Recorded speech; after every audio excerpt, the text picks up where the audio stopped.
shake your booties for black girl nerds. Mercedes Jackson, Black Girl Nerds. Oh my God, That's so good. The greatest. That's so cool. In this movie, we saw how Aunt March was with the girls. So, do you all feel like growing up, when women at a young age growing up, do you feel like we are taught to marry a certain type of man?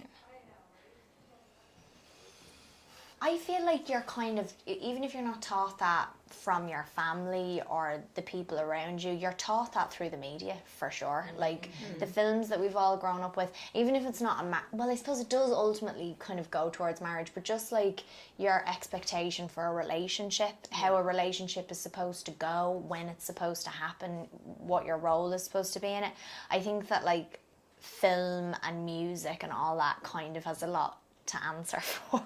And a lucky girl is a girl who he's in love with at the end of the story versus a girl who fights for and gets her own copyright, a girl who has a voice in the world. You know, those aren't the happy endings we usually have been raised with.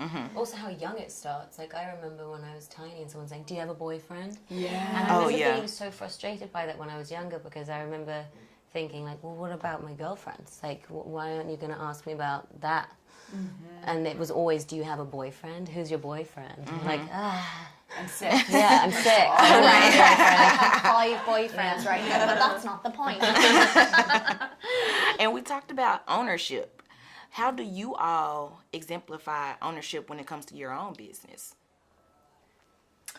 I mean, we've just been talking about this today, that I know one of the tricky things for me, because I just have this in my nature, is to, like, not upset anyone, and I really don't want to sort of, like, talk out of line or step out of line, because I don't, you know, the people that I could be working with I love, or there could be a very sort of, I don't know, important person who I've been working with, whatever.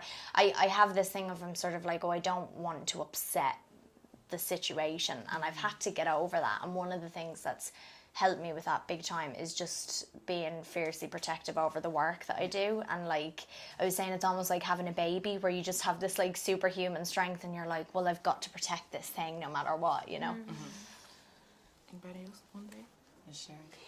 Yeah, actually the same. That's not making a fuss is one of the biggest battles that I have to make, and filling in gaps, filling in spaces in conversation at work as well. That's always like, you don't have to be helping everyone else along in a conversation, especially at work, especially with dealing and sorting out issues.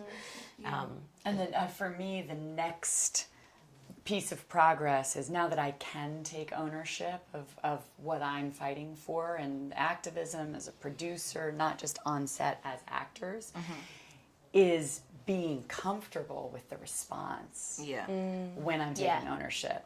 Particularly at times male response of, like, whoa, aren't you a little, you know, that you go, no, this is what feels right to me or true to me, as opposed to then being apologetic about taking ownership. So it's a continual process.